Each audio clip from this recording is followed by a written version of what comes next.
Farewell और विदाई होने वाली है, क्योंकि यहाँ की जनता ने तय कर लिया है कि एक वीवीआईपी एमएलए जो अब सिर्फ एक महज विधायक है, जिनके पास Z+ सिक्योरिटी है, तो उनके पास कोई नहीं पहुंच सकता। इतने वीवीआईपी हैं कि उनके आसपास जाके उनसे आम जनता का राजनीति नहीं बता सकते। तो जो हमारे सुख और दुख के लिए हमारे लिए नहीं खड़ा, तो उनका जनता ने फेयरवेल विदाई देने का फैसला कर लिया है। और यहाँ पे हमारे प्रत्याशी श्री गिरीश देवांगन जी, जो एक बहुत सरल व्यक्ति, एक किसान, जो बहुत आसानी से जनता के लिए उपलब्ध रहेंगे, हर समय उनकी खुशी, उनके गम, उनके दुख, उनके परेशानी सब सुनने के लिए। क्योंकि अगर कोई बड़ी से बड़ी परेशानी भी हो, मैं मानती हूँ अगर कोई आपकी सुनने वाला भी हो, तो आधी परेशानी वही खत्म हो जाती है। इनके भ्रष्टाचार की तूती ना सिर्फ छत्तीसगढ़ में, पर देश विदेश में भी खूब डंका बजा रही है। और विदेश से मेरा मतलब है पनामा पेपर्स से। रमन सिंह जी पूरे देश के एक लौते ऐसे पूर्व मुख्यमंत्री हैं जिनका पता अब आपको पता ही है, मेरे से ज्यादा आप लोग ये बेहतर जानते हैं कि 15 साल में डॉक्टर रमन सिंह की एक ही पॉलिसी रही है, भ्रष्टाचार करो, छत्तीसगढ़ की जनता को लूटो और उनका पैसा ले जाके पनामा में छुपा दो। और सिर्फ पिताजी ही क्यों, पुत्र कैसे पीछे छूट जाए? अभिषेक सिंह, उनके पुत्र अभिषेक सिंह कैसे पीछे छूट सकते हैं? उनके नाम से भी अकाउंट खोला गया। तो पनामा पेपर में जो पता है, Raman medical store, Vindhyavasini ward, Kawardha, ये रमन सिंह जी का पैतृक निवास है। क्योंकि वो रहने वाले तो जी कवर्धा के हैं, राजनांदगांव के तो है नहीं। वो स्वयं बोलते थे कौन अभिषेक सिंह। फिर कांग्रेस ने इनका भांडा फोड़ा और पूरे तथ्यों के साथ, पूरे डॉक्यूमेंट्स के साथ सामने लेकर आए कि अभिषेक सिंह ही अभिषेक सिंह है। फिर नाम वही है, उसी से संबोधित करूंगी। अब मैं आप लोगों से पूछना चाहती हूँ कि कल को कभी आपके नाम से कहीं पे कोई अकाउंट खुल जाए जिसमें करोड़ों की संपत्ति आए, और देश छोड़िए विदेश में एक अकाउंट खुलता है जिसमें करोड़ों की संपत्ति आती है, लाखों करोड़ रुपए काला धन आता है, इतना पैसा आता है, और आप उसकी एक शिकायत भी नहीं करेंगे। एक अकाउंट बना हुआ कुछ नहीं है, पहले बोल दिया कि अभिषेक कौन है हम नहीं जानते, जब बाकी चीजें सामने आ रही उसके बाद ही लिखा देते, रिपोर्ट बता देते हम नहीं जानते कौन है, ढूंढिए। क्यों नहीं ढूंढा? कैसे उनके डॉक्यूमेंट उनके किसी के पास गए? पर नहीं, ऐसा नहीं हुआ। अब सवाल ये है कि जो पनामा में पैसा है, लाखों करोड़ रुपया, वो आया कहां से? पहले और आगे भी उठाती रहेगी, लेकिन कुछ मुख्य जो बहुत महत्वपूर्ण घोटाले हैं उनके बारे में हम चर्चा करते हैं कि वो पनामा में पैसा आया कहां से। अगस्ता वेस्टलैंड हेलीकॉप्टर की खरीदी आप लोगों को याद होगी, उस पर बहुत बड़ा घोटाला हुआ। आरटीआई के माध्यम से हमें पता चला कि एक बहुत बड़ी आपराधिक साजिश यहाँ रची गई और एक ऐसी कंपनी को बीच में बिचौलिया बनाया गया जो सिर्फ एक निवेश कंपनी थी। क्या ये दस्तावेज इनफ नहीं है कि ईडी की जांच हो? क्या केंद्र की जांच एजेंसियों के पास इतना समय नहीं है? क्या सिर्फ इलेक्शन डिपार्टमेंट का काम करती है ईडी और सिर्फ विपक्ष के नेताओं के यहाँ जाएगी? क्यों नहीं जा रही जब आरटीआई और हर माध्यम से हमारे पास जवाब है? फिर आते हैं पीडीएस घोटाले के ऊपर। अब पीडीएस घोटाले पर रमन सिंह जी ने खूब वाहवाही लूट ली, और वाहवाही लूटते लूटते छत्तीसगढ़ की जनता का पैसा भी लूट लिया। आपको याद होगा 2013 में 56 लाख परिवार थे छत्तीसगढ़ में, तो 56 लाख परिवारों के राशन कार्ड इशू होने की जगह 72 लाख राशन कार्ड इशू हुए, 16 लाख ज्यादा। अब ये 16 लाख क्यों इस्तेमाल हुए? चुनाव जीतने के लिए हुए, कोई पैसा घोटाले के लिए हुए, किस लिए हुए? 16 लाख ये परिवार कहां से आए, कहां है? कोई इसके ऊपर जांच हुई? ये तो ऑन रिकॉर्ड है कि 16 लाख एक्स्ट्रा राशन कार्ड बनाए गए। किसके कहने पे बनाए गए? कौन है वो 16 लाख लोग, कहां है, और किस वो राशन कहां गया?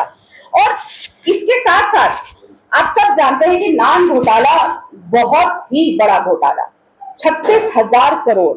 और नान घोटाले की जब जांच हुई तो एक डायरी पाई गई, नान डायरी, उसमें बड़े बड़े अक्षरों में लिखा हुआ था सीएम मैडम। कौन है वो सीएम मैडम? वैसे तो डॉक्टर रमन सिंह जी बड़ी बड़ी बातें करते हैं, बड़े बड़े जुमले देते हैं, बड़े बड़े झूठ बोलते हैं, बड़ी बड़ी लाइनें देते हैं कि कांग्रेस ने ये वादा किया, वो वादा किया, कांग्रेस ये झूठ बोल रही है, और बहुत सारे झूठ बोलते हैं। लेकिन जब आप उनसे पूछेंगे रमन सिंह जी सीएम मैडम कौन है, तो उनके मुंह में दही जम जाएगी। और मैं मानती हूँ कि आप जैसे कई पत्रकारों ने उनसे पूछा होगा, लेकिन आज तक मुझे बता दीजिए कभी जवाब मिला हो? हर जगह पे आरोप लगाने आ जाते हैं, भूपेश बघेल जी पर, कांग्रेस सरकार पर, सबको आरोप लगाते हैं, लेकिन सीएम मैडम कौन है ये आज तक डॉक्टर रमन सिंह ने किसी को नहीं बताया है। ईडी के लिए वो ईडी जो एक मैगजीन में लेख आता है उसके ऊपर एक रेड कर देती है, यहाँ पे आके सिर्फ एक मैगजीन में मन घड़ंत कहानी के ऊपर एक मन घड़ंत कहानी लिखी जाती है, जैसे कथाएं होती थी जब हम पढ़ते थे मैगजीन के अंदर, और उसके ऊपर ईडी रेड कर देती है। पर इतने पुख्ता सबूत और डॉक्यूमेंट्स के साथ ईडी को अभी भी समय नहीं मिल रहा है। पता नहीं कहां व्यस्त है इनका इलेक्शन डिपार्टमेंट। बैंक घोटाले के जो मुख्य आरोपी हैं उनका टेस्ट होता है, नार्को टेस्ट। नार्को टेस्ट में वो व्यक्ति बोलते हैं, मुख्य आरोपी, कि जी मैंने तो 1 करोड़ रुपए डॉक्टर रमन सिंह को दिए और कई हजारों लाखों रुपए मैंने अन्य एमएलए को दिए और मंत्रियों को दिए। अब नार्को टेस्ट आपने करवाया, नार्को टेस्ट में सामने आ गया, फिर भी ईडी वहां नहीं जा रही। केंद्रीय एजेंसियां किस बात से डरती हैं? क्यों नहीं डॉक्टर रमन सिंह से पूछा जा रहा वो 1 करोड़ रुपए जो नार्को टेस्ट में उस व्यक्ति ने कहा वो कहाँ है? वो भी जी पनामा पहुंचा। अब बात आती है चिट फंड घोटाले की। चिट फंड घोटाले के चर्चे जी जो पूरे देश में है। अब रमन सिंह जी कलेक्टरों द्वारा चिट्ठी लिखवाते हैं और कंपनियों को यहाँ बुलाते हैं कि रोजगार मेला लगाएं और लोगों को रोजगार दें।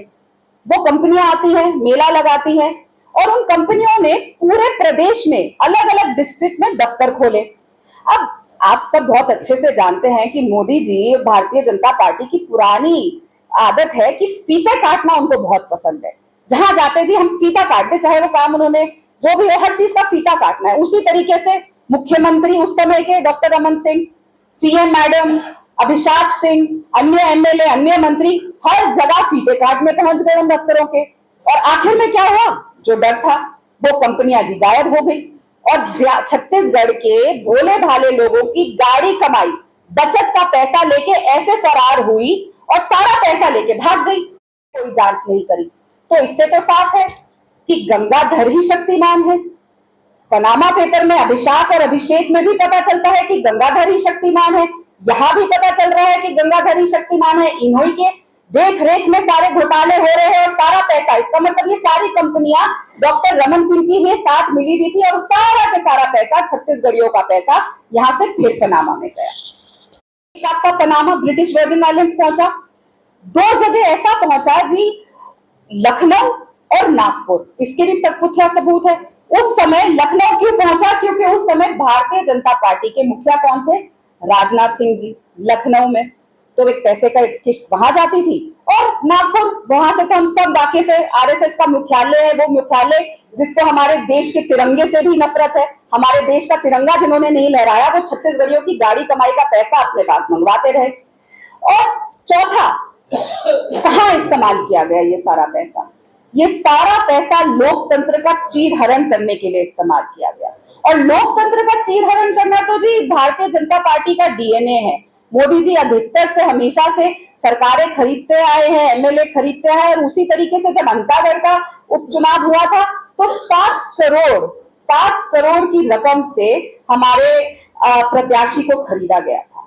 आज तक कहीं नहीं गया। आप खुद बताइए, रोमांचक कहानियों पे इलेक्शन डिपार्टमेंट काम करने आ जाता है, लेकिन इन तथ्यों में जिससे साबित हो रहा है कि गंगाधर ही शक्तिमान है, आज तक ईडी लगता है शक्तिमान से डरती है या मोदी जी उनको रोकते हैं। क्यों केंद्रीय एजेंसियां यहाँ नहीं आ रही? कब छत्तीसगढ़ियों का पैसा वापस आएगा? मोदी जी ने तो बड़े वादे किए थे कि काला धन बाहर से विदेश जाने का। मैं इंतजार कर रही हूँ पिछले 9 साल से, मुझे आज तक अभी तक तो कोई नहीं मिला जिसके पास वो आया हो। अरे हम छत्तीसगढ़ियों का ही पैसा वापस कर दीजिए। यहाँ का तो सामने पता है कि कौन लेकर गया। बाकी तो आपके मित्र नीरव भाई, इनके विजय माल्या तो भागे हुए। ये तो आपका वाइस प्रेसिडेंट है, पूर्व मुख्यमंत्री है, यहाँ से विधानसभा चुनाव लड़ रहे हैं दोबारा, सामने है और सारे तथ्य सामने हैं। लेकिन फिर भी ना वो पैसा वापस आ रहा है, ना अभिषेक सिंह द्वारा पैसा ले जाया गया वापस आ रहा है, ना रमन सिंह द्वारा छत्तीसगढ़ियों का लूटा हुआ पैसा वापस आ रहा है। राजनांदगांव की जनता ने तय कर लिया है कि अब की बार विदाई तो जी तय है और यहाँ पे एक ऐसे व्यक्ति को लेकर आ रहा है जो उनके बीच का हो।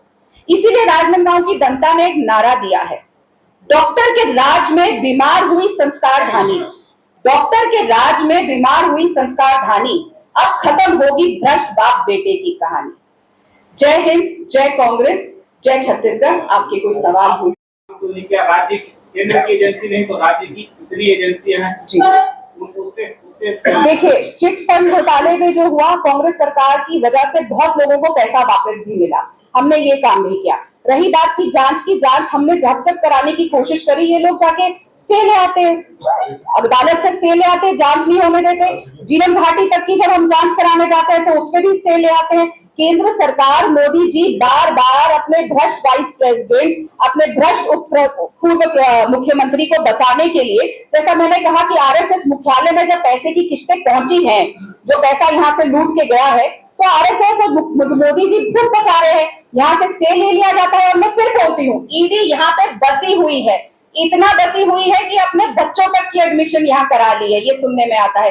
वो ईडी इन सब तथ्यों को जानने के बाद, जैसे मैंने आपको कहा, एक मैगजीन में रोमांचक कहानी पढ़ के वो यहाँ पे रेड कर देते हैं, तो क्यों नहीं जब तथ्य सामने है। और नान घोटाला उजागर हमने नहीं किया था, उनकी खुद की सरकार ने किया था, डॉक्टर रमन सिंह की सरकार ने, कि ऐसा घोटाला हुआ है, तब भी ईडी यहाँ नहीं आई। ईडी पे ऐसा क्या दबाव है केंद्रीय, क्योंकि सारे पनामा पेपर्स हर जगह नाम सामने आए हैं, ऐसे क्या दबाव है और ऐसे क्या सीक्रेट्स है? क्या मोदी जी को भी उसमें से पैसा मिला है जो यहाँ की जांच नहीं हो रही?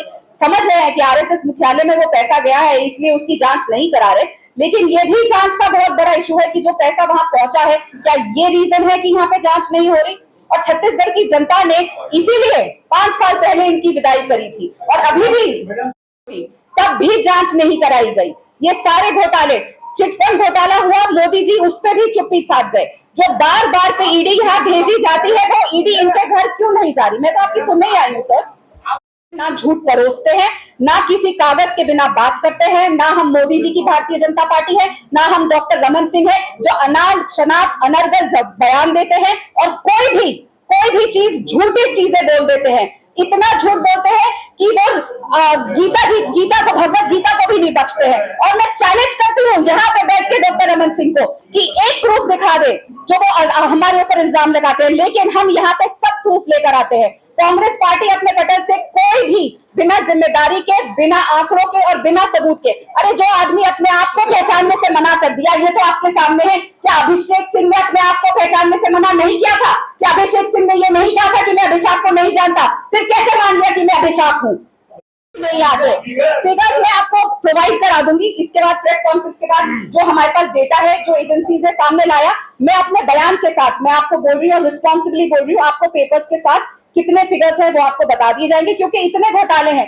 हम चाह रहे हैं कि जांच करी जाए, कितना पैसा पीडीएस घोटाले से, कितना पैसा जो ये सारा आपका जितने भी घोटाले मैंने कहा, ये तो कम है। बीएमएफ घोटाला आपको पता है क्या हुआ था? ओपी चौधरी जिनको टिकट मिली है छत्तीसगढ़ में रायगढ़ से, और रमन सिंह जी के जो पूर्व दामाद हैं वो अभी भी बेल पे हैं। उन्होंने जो इतना बड़ा डीकेएस हॉस्पिटल का घोटाला किया, वो भी आप लोग मुझसे ज्यादा बेहतर जानते हैं। 5 साल के काम पर हमने 36, आपका सवाल बताइए। राहुल गांधी जी विधानसभा चुनाव में आते हैं, सभा लेते हैं गंज चौक पे 9 नवंबर को, और बोलते हैं कि अगर छत्तीसगढ़ में कांग्रेस की सरकार आती है तो पीएनसी मिल शुरू की जाएगी। राजनांदगांव की एक बहुत बड़ी मिल है, बहुत पुरानी मिल थी, है ना, हजारों लोगों को रोजगार मिलता था, वो शुरू की जाएगी। आज उस वादे को 5 साल हो चुके हैं, और आज राहुल गांधी जी दोबारा आने की सोच रहे हैं, लेकिन वो किस मुंह से आएंगे? आप इसका जवाब नहीं दोगे। कि अभिषेक सिंह वाला मुद्दा हम जबरदस्ती उछाल रहे थे, तो क्या डॉक्टर रमन सिंह ने कहीं रिपोर्ट दिखाया, कहीं मानहानि का दावा किया? अगर हम उनको, उनके मान को, सम्मान को ठेस पहुंचा रहे हैं, तो इसका प्रतिकार हमको करना चाहिए।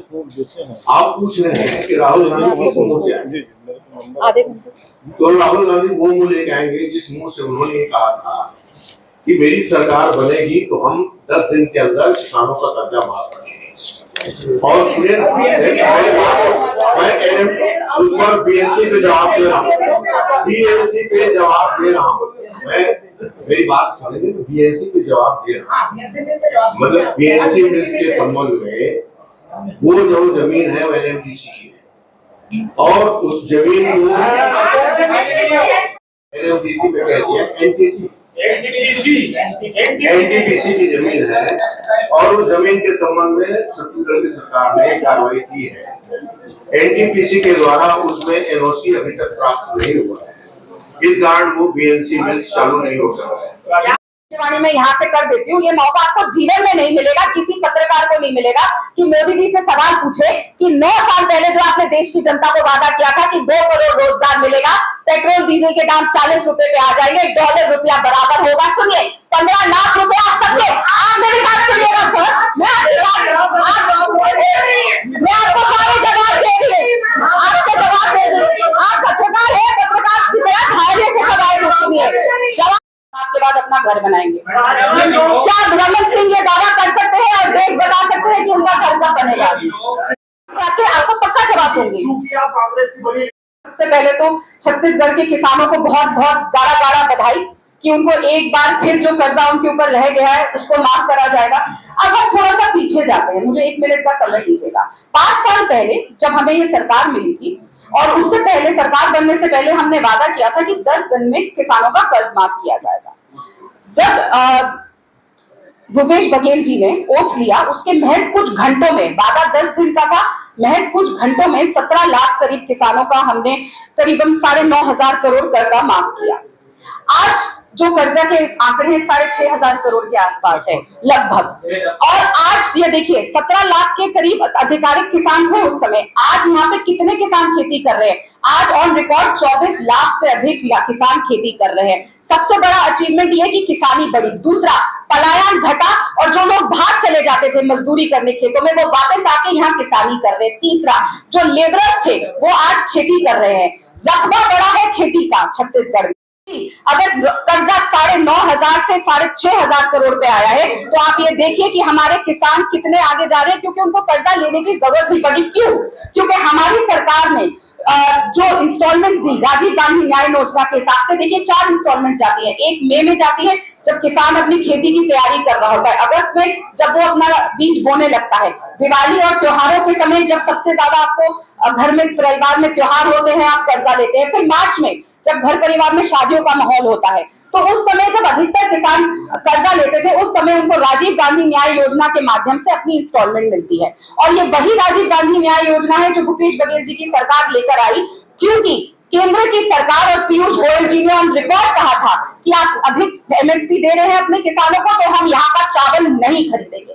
इसीलिए हम ये योजना लेकर आए ताकि यहाँ के किसान को पूरे देश में सबसे ज्यादा धान की कीमत मिले और जो आने वाले समय में 2640 की जगह जो वादे से 150-40 रुपए ज्यादा है 3600 तक जाए। हम और करीबन 65 वन उपजों की एमएसपी दे रहे हैं जो हमने फिर वादे से ज्यादा दी। हमने जो वादा किया था मकई की एमएसपी का उससे भी ज्यादा हम दे रहे हैं। तेंदुपत्ता हम 2 गुने दाम पे खरीद रहे हैं। तो हमारा काम है कि हमारा किसान सशक्त बने और जैसे 9,000 करोड़ से अधिक से आज वो आंकड़ा 6,500 करोड़ पे आ गया है। अब वो करते करते कब होता जाए, क्योंकि कर्जा माफ करना एंड नहीं है। एंड ये है कि आपका किसान सशक्त बने कि उसको कर्जा ना लेना पड़े और उसके लिए ये सरकार प्रतिबद्ध है। अगर 5 साल में हम इतना कम कर सकते हैं तो सोचिए अगले 5 साल में और 34 बातें हमने पूरी की है। डॉक्टर रमन सिंह ने 3,000 स्कूल बंद करने का काम किया जो हमारी सरकार ने खोलने का काम किया। बस्तर जिले में 400 से अधिक स्कूल उन्होंने बंद करे। आऊंगी 400 से अधिक स्कूल, सर बीच में मत बोलिए, मैं जवाब दे रही हूँ। 400 से अधिक स्कूल रमन सिंह ने बस्तर में बंद करे क्योंकि ये उनका नक्सलवाद से लड़ने का तरीका था। हमने उन स्कूल को वापस खोलने का काम किया। 3,000 स्कूल रमन सिंह ने इसलिए बंद करे क्योंकि छत्तीसगढ़ पढ़ेगा नहीं तो आगे बढ़ेगा नहीं, ना बच्चे पढ़ेंगे ना आगे जाके आप जैसे पत्रकार बन के हमसे सवाल पूछ सकेंगे। वो चाहते ही नहीं थे कि यहाँ के बच्चों के हाथ में कलम आए और स्कूल बंद कर दिए। हमने स्वामी आत्मानंद स्कूलों को अंग्रेजी मीडियम स्कूल किया जिससे 700 से अधिक स्कूलों में बच्चों को मुफ्त फ्री इंग्लिश एजुकेशन मिल रही है और वो बिल्कुल दिल्ली से बेहतर स्कूलों में। आप देखिए जाके दिल्ली के स्कूलों की हालत, जो देश की राजधानी है उसके मुकाबले यहाँ पे state of the art technology है और मैं हर जगह गई। ऐप को बंद करने का अधिकार किसके पास है? किसी भी ऐप को बंद करने का अधिकार किसके पास है? क्यों नहीं बंद करते?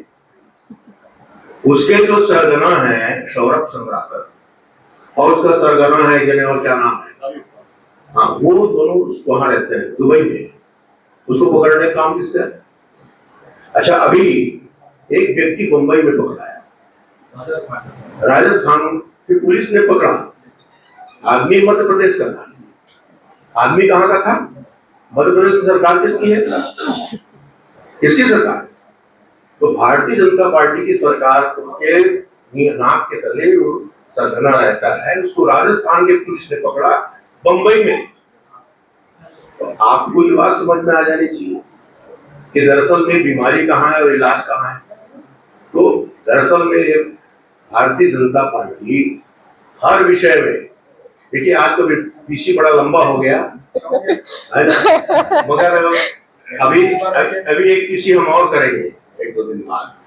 मैं कई बार शुरुआत से प्रेस कॉन्फ्रेंस के यही बात दोहरा रही हूँ कि पनामा कोई जिन नहीं है और ना वो कभी मुद्दा बंद हुआ था। हम लगातार ये बात उठा रहे हैं और लगातार हम प्रधानमंत्री जी को और केंद्र सरकार को कहते हैं कि आप ईडी भेजिए, सारे सबूत सामने हैं। विदेश की एजेंसीज और विदेश के जिन्होंने पर्दाफाश किया, जिसमें बड़े बड़े लोगों का नाम है, अडानी साहब के भी भाई का नाम है, इसलिए शायद रमन सिंह जी बच रहे हैं। और वो पैसा जो वहां पे इकट्ठा हुआ था, जैसा मैंने आपको बताया कि आरएसएस मुख्यालय भी भेजा गया, पूर्व भाजपा के अध्यक्ष लखनऊ राजनाथ सिंह जी के यहाँ भी भेजा गया, और यहाँ पे खरीद फरोश एमएलए की करने में भी हमारे प्रत्याशी की खरीदने में भी किया गया। और किस तरीके से वो सारा पैसा वहां है, वही आप सब जानते हैं। मुझसे ज्यादा खोजी पत्रकार तो आप है, मैं तो पत्रकार भी नहीं हूँ। आप लोगों के पास सब आंकड़े हैं। वो एजेंसी सामने लेकर आई, पूरे विश्व में छत्तीसगढ़ की नाक नीचे करने का काम किया गया, लेकिन आज तक केंद्र एजेंसी और ईडी यहाँ नहीं आई। अभिषेक सिंह अपने आप को पहचानने से जिस आदमी ने मना कर दिया और फिर कहा हाँ मैं ही अभिषेक हूँ, देखिए सामने आ गया कि गंगाधर ही शक्तिमान है। जब सामने आ गया कि वही शक्तिमान है, तो एजेंसी क्यों नहीं आ रही है, क्यों जांच नहीं हो रही, क्यों ईडी यहाँ नहीं आ रही? ईडी रायपुर तक तो आ चुकी है, वहीं पे रह रही है, वहां की स्थानीय नागरिक बन के रह रही है, वहां पे अपने घर परिवार लेकर आ गई है, एडमिशन करा लिए, तो यहाँ पे भी आ जाए। क्योंकि अब इनको तय करना है कि रमन सिंह जी यहाँ के रहने वाले हैं कि जो स्पर्धा का है वहां के रहने वाले हैं। कहीं भी चले जाए, बहुत इजीली अवेलेबल है, आप लोग मीडिया कहीं भी उनको बता देंगे। क्यों नहीं जा रहे, क्यों अभिषेक सिंह के पास नहीं जा रहे? इंतजार है कि मोदी जी अपने इलेक्शन डिपार्टमेंट को थोड़ा मोड़ के उसके असली काम जो ईडी का काम है और रमन सिंह के यहाँ पे भेजेंगे। 3 तारीख को उसका नतीजा आपके सामने आ जाएगा, क्योंकि राजनांदगांव की जनता ने तय कर लिया है कि उनको एक ऐसा एमएलए चाहिए जो वीवीआईपी ना हो। आज रमन सिंह जी सिर्फ एक विधायक है, और ऐसे वीवीआईपी विधायक जिनकी सिक्योरिटी इतनी ज्यादा है कि उन तक पहुंचना मुश्किल है। उनके पास हर बात पर टिप्पणी करने का समय है, लेकिन राजनांदगांव की जनता के दुख सुख, उनकी परेशानियों को जानने का एक भी समय नहीं है। वो भारतीय जनता पार्टी के राष्ट्रीय उपाध्यक्ष है, लेकिन छत्तीसगढ़ की जो मूल समस्याएं हैं कि केंद्र सरकार हमारा पैसा नहीं देती, केंद्र सरकार यहाँ पे बार बार ट्रेनें रद्द करती है, जिससे आम जनता को परेशानी होती है, उस बारे में जब उनको बात करने को कहेंगे तो उनके मुंह में दही जम जाएगी। वो मोदी जी से छत्तीसगढ़ के बारे में एक शब्द नहीं बोलते, जो छत्तीसगढ़ के बारे में नहीं बोलते, राजनांदगांव की जनता को समय नहीं देते। राजनांदगांव की जनता ने तय कर लिया है कि एक सरल व्यक्ति, एक किसान जो उनके बीच में हमेशा रहेगा, आप जाके उनका हाथ पकड़ के उनसे बात कर सकते हैं, अपना सुख दुख, अपनी समस्याएं बता सकते हैं, उनको वोट देने का काम करेंगे। और विदाई और फेयरवेल डॉक्टर रमन सिंह की तय है। ये तो अब ये फैक्ट तो नहीं बदल सकता, जैसे ये नहीं बदल सकता कि ये कौशल्या माता का मायका है छत्तीसगढ़, ये भी नहीं बदला जा सकता कि ये राम जी का ननिहाल है, ये भी नहीं बदला जा सकता कि राम जी छत्तीसगढ़ के भांचा है। पर 15 साल में तो पूरे देश में ये कभी नहीं पता चला।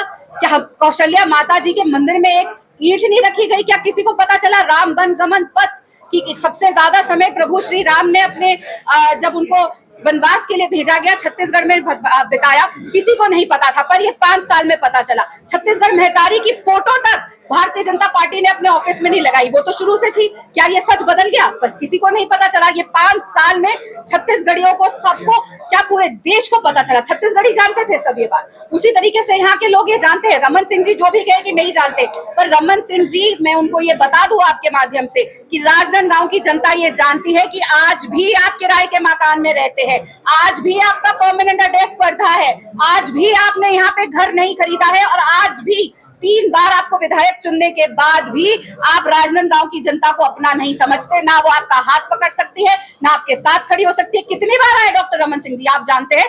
मुझसे आपने सवाल पूछे थे, बताइए डॉक्टर रमन सिंह, मैं सवाल पूछती हूँ, डॉक्टर रमन सिंह जी पिछले 5 साल में कितनी बार यहाँ आए? अब तो मुख्यमंत्री नहीं है, खाली समय है कि सारा पैसा इकट्ठा जो इस्तेमाल किया था आप उसको खर्च कर रहे हैं। थोड़ा पैसा यहाँ भी लगा दीजिए, पनामा से ले आइए, या डीकेएस घोटाले में जो आपके पूर्व दामाद के पास है उनका पैसा ले आइए और यहाँ पे घर खरीद लीजिए। इंतजार है राजनांदगांव की जनता को कि कब यहाँ पे डॉक्टर रमन सिंह अपना घर खरीदेंगे।